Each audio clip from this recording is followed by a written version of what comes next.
Darkness, my old friend. I come to say shut the fuck up to every single one of you dumbass sugar tits. Okay, now that I got your attention, let me discuss about what has been happening to me as of recent.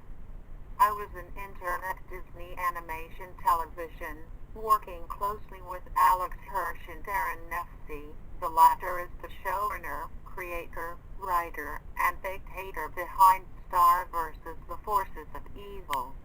I was hired by Nefsey and the company to write story ideas for an episode, because I honestly thought, without even seeing the show, it was more of an awkward experience. You see, the original storyline for Season 3 was supposed to be a bit more chaotic and mature-themed in comparison to the childish first two seasons, yet was rejected due to it ruining the continuity of an already ruined series. Left square bracket long breathe right square bracket, and I should just end it here. But no, Disney TV executives, voice actors even Cher and Adam MacArthur, and creator Darren Nefsey felt unnerved once we were asked to screen the upcoming episode. This was following after Booth Buddies, but the title was never revealed. So what was my mission? Well, Darren and company asked if I could screen it on my own to double-check this episode before its initial, albeit unspecified, aired. So I went to the screening room, grabbed a notebook and pencil, the Nintendo Switch. Just in case the episode bores me, I could just play a little Splatoon 2, or maybe a remastered WarioWare straight out of my Virtual Boy, and some food, consisting of a 7 to 11 Slurpee, a voltage-flavored Mountain Dew, steamed hams over at Wendy's, and 3.99 tamale/nacho crusted cheese tacos from Taco Bell. I'm actually Guy Fieri, no I'm not, and so I prepared myself and the episode played. Intro played normally as I got a huge erection from the song's glorious jam and all lyrics. It's gonna get a little weird. It's gonna get a little wild. I'm not around here. I'm from another dimension. However, something seemed off. All the characters in the series that were used in this intro looked rather disappointed, especially Star, who stared down in her knees in utter dismay. There's also Marco looking like a member of an illegal Mexican drug cartel, Dottie looking like a Fox News anchor. Funny cause viewing this back in July 2017, Disney didn't even buy 20th Century Fox until months later in December, and Jackie wearing a cane, top hat, suit, bow tie, a monocle, and appearing to have wooden teeth. What makes it more insulting is that the star in Stars 1 was actually Darren Nefsey's head, smiling sinister, as if the show she was making was just a flat-out scam towards the viewers. I thought nothing of it. All I wanted to do is to watch this fun and enjoyable program. The episode sets in Muni, but during an overhead view of the castle, we see Star using her wand to turn her chair into white powder. She then snorts the white poet's cocaine. It's obviously cocaine. How could there be references to drug use in the kids' television program? It doesn't help that the animation changes every single shot. At one point it looks like the current animation done with rough draft Korea, then turned into a Toon City episode from Season 1B, then to Mercury Filmworks from the earlier episodes, all in 4 different shots. Doesn't help that the animation this time around looked a lot cheaper, as if it was outsourced from a more worn-down animation studio. Only this time Star looked like a Seth MacFarlane character done in MS Paint. To add insult to injury, there was even some kind of cute away gag she made in which she sang Can't Stop Partying by Weezer featuring duet by Eclipse. The episode cuts back as Marco comes in but sounding awfully angry and depressed sounding. Unusual to have Marco break character, plus it sounded like actor Adam MacArthur trying to voice an older, much sadder version of the character, as if Adam sounded insecure about himself during production. Star, we need to save Muni. Star responds, who are you anyway? Wait, what? I didn't even see the show, but Star knew Marco from the beginning of the series, so how can Star forget so quickly? That's out of character for her. Episode sets in Muni, but during an overhead view of the castle, we see Star using her wand to turn her chair into white powder. She then snorts the white poet's cocaine. It's obviously cocaine. How could there be references to drug use in the kids' television program? It doesn't help that the animation changes every single shot. At one point it looks like the current animation done with rough draft Korea, then turned into a Toon City episode from Season 1B, then to Mercury Filmworks from the earlier episodes, all in 4 different shots. Doesn't help that the animation this time around looked a lot cheaper, as if it was outsourced from a more worn-down animation studio. Only this time Star looked like a Seth MacFarlane character done in MS Paint. To add insult to injury, there was even some kind of cute away gag she made in which she sang Can't Stop Partying by Weezer featuring duet by Eclipse. The episode cuts back as Marco comes in but sounding awfully angry and depressed sounding. Unusual to have Marco break character, plus it sounded like actor Adam MacArthur trying to voice an older, much sadder version of the character, as if Adam sounded insecure about himself during production. Star, we need to save Muni. Star responds, who are you anyway? Wait, what? I didn't even see the show, but Star knew Marco from the beginning of the series, so how can Star forget so quickly? That's out of character for her. I mean, as wonky as this episode is, especially with its inconsistent animation errors, the episode started out fine until the scene with Toffee. He is the lizard the size of a human, and the main villain of the series, but here he appeared 300 feet tall like Godzilla, and also had a Hitler mustache. The citizens of Muni were alerted and they tried to run as fast as possible, but both King and Queen Butterfly were both seen outside being crushed by Toffee's foot in the most hyper-realistic way possible. We've seen realistically animated blood and gore and other series of realistic grisly images. I mean, I wouldn't blame people running away from this lizard. No wonder the animation studio changed this season, as well as the first few episodes.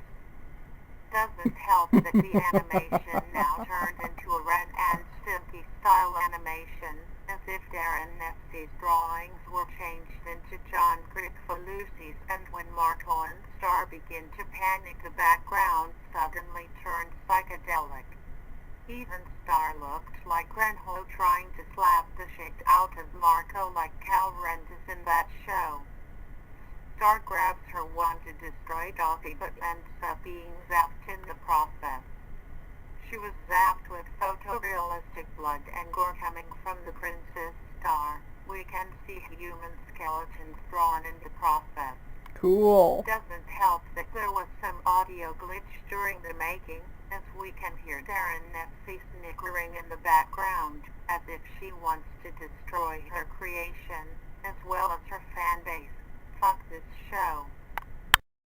Scene cuts to Star lying in a hospital bed, as we also see Eclipse, Marco, Ludo, Jana, Jackie, Brittany, Alfonso, Meteor, and Hope in the same room, but something seemed off.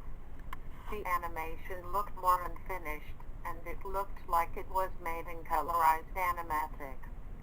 And when the characters speak, their lips don't match what they say.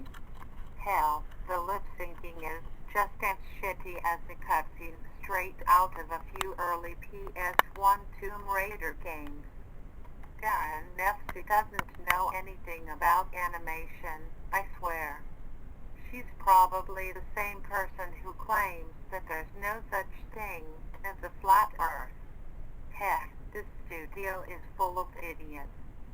The people in the hospital were seen crying as Marco wanted to say his finally goodbye to Star, until she herself had something to say which gave me a frozen headache. You see, Earth was never a pretty place and neither was Muni. Nothing is safe, not in this entire universe. There is something you need to know. If people say God is good, if people believe in God, how come he created something that can destroy everything? How come people die every day, get killed, murdered in wars, bombing, mass shootings, terrorist acts, and natural weather disasters? How could people do maniacal things to each other, spit in each other's faces, as if there is no problem whatsoever? The camera suddenly zooms to Star's face. It zooms deeper and deeper in the most uncomfortable way possible. I can see a realistically detailed version of Star's face. Little Marco, how about we dispel this notion once and for all and guess where I'm going? Choose and guess which one, before I quickly die in a few seconds. There are two places we all know, heaven and hell. I'll give you one hint. It's the one place I'm going, and I would frankly rather go. What made it more horrifying than her face drawn in so much detail looking like a realistic human face? Well, while speaking her mouth was changed to Synchrovox, just someone filming her mouth moving green screened in a cartoon face, similar to the opening theme song to SpongeBob. I tried to enjoy my food during all of this bullshit happening. But then something bewildering and chaotic happened and it shed a popsicle-flavored tear in my eye. Star passed away and the characters were sobbing. The voices sounded a lot more true than any improv throughout the series. The clumsy animation involved Star morphing into a CG-rendered skeleton, but poorly rendered in 3rd Studio Max, as if this was taken directly from some random animator's college portfolio / demo reel. To make matters worse, as we see Star floating in outer space on her way to heaven, she was gravitation pulled straight to the gates of hell. Circular fiery layers were drawn more realistically. Star screamed her lungs out, and it sounded like even Cher actually screaming in violent grisly terror tracks, thinking there was something truly horrifying happening to her. What the fuck was wrong with this episode? What is this? I spat out one of my Taco Bell enchilada shell tacos just watching this scene unfold. The screaming got louder and louder to the point when the speakers started crackling as my ears bled. Sadly, the worst has yet to come, because this, what I've just witnessed, wasn't the worst part of this episode. Star appeared in hell as Satan approaches her. He had a growling banshee scream accompanied by his demonized laugh, though sounded even louder than I thought. I'm surprised it's not just dogs that are scared of this. To add insult to injury, and dear God, people will not believe me, his bloody rouge red pitchfork morphed into an early 90s boombox radio, and Satan just turned into a SoundCloud rapper version of himself, and as a shitty trap beat starts to play, and trust me, I don't know what Darren Nefsey was thinking when she made this episode. It ended up being a rap battle between Satan and Star. funny, you think Lucifer himself would play a mean-ass fiddle down to Georgia. You may think he is a great subject for death metal, black metal, and grindcore. But now he's gonna do some epic mumble-rapping battle with a shitty trap beat playing as he dresses up as a SoundCloud rapper. I mean, it's cool that he's getting hip with the times, I guess. Satan starts his first rap verse. Yo, my name's Satan, and I'm here to tell y'all my rapping and rhyming is high-caliber million-dollar bill y'all starter as fucking trash as a shitty body pillow your fan base a fucked, your character shipping a ghetto. Whoa, haul up, cursing in a kid's cartoon show. Lucky I was in a production test screening and not a Discord server, or else I would ban the frick out of this episode. Also, nice of Darren to shatter the fourth wall talking about the fan base and its character shipping. But what the hell is this? Is this how she visions rap battles? Did Nefty herself see a rap battle in her life? That's like saying Channel Awesome is fake. PSFT, Nostalgia Critic is a professional critic, thank you very much. Star Butterfly was next to rap. Hey red smelly dick, yo dumb as shit, I ain't in the mood. I rhyme poetry like a fancy steak restaurant. Use like shitty fast food, I'm the fucking crushing queen of Muni, and I'll loop your ass like moon butterflies spaghetti. The rhyming and rhythm techniques from either two are terrible. This was the idea of a rap battle or a trap-style mumble rap. To make the scene worse than its shitty rap battle, Satan's minions appeared in the background watching the rap battle, but these aforementioned demon-filled minions were actually real-life dead rappers such as Tupac, Run DMC, Eazy, Nate Dogg, Biggie Smalls, and Sean Proof Dupree. Satan was next to rap with yet another shitty rhyme. What a shocker, am I right? He rapped the following. You ain't stank no more, you ain't down no more, you ain't a queen, but more a cackle dumped up attention whore. The only spell ya ass casts with yo one is a shittier quality spell used shittier than an enchilada slash nacho shell taco from Taco Bell. Wait, how does he know about my tacos? Not to mention I can hear sounds of banshee growl cheering from the dead rappers. Star was next. Yo better watch yo fuck self. Yo mumble is shit like your trash waifu. Yeah, can't play a fiddle no more. Yeah, can't even train some kung fu, so get the damn out of here, ya self-centered SoundCloud satanist. This rap beats a faggot and use a Harvey Weinstein guzzled rapist. This all offends me, triggers me more than any special snowflake SJWs over at Tumblr and Twitter. The screaming got louder and she even said faggot on TV. It's bad enough that there is no much cursing in a family-oriented animated series. Though at least she and the devil are seen smoking some cigars over in Britain referred as faggot, so I sighed in relief that they were only referring cigars as faggot. But a rape joke, really? The screaming got louder and louder. I couldn't tell if these demons were cheering at the shitty rapping, the horrible language, them smoking cigars, the fourth wall joke, or a Harvey Weinstein reference. Once again in July 2017 also predicting events, but my ears bled and red roar to the point where I become deaf. The volume of each screams were cranked up to 11 that I can feel my seat shaking. I thought there was a crackling earthquake in the middle of this horrible test screening theater. I had to run out until suddenly both Star Butterfly and Satan stared at my glazing soul with their vulgar, violent, disheveled, photorealistic bloodshot eyes without even any hints of blinking.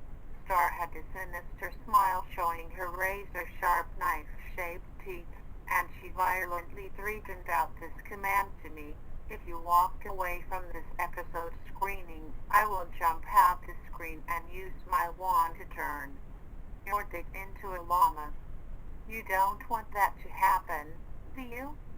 Do you, Mr. Theodore Arthur Teddy Matt Callahan Heasley III? What? How does she know my name?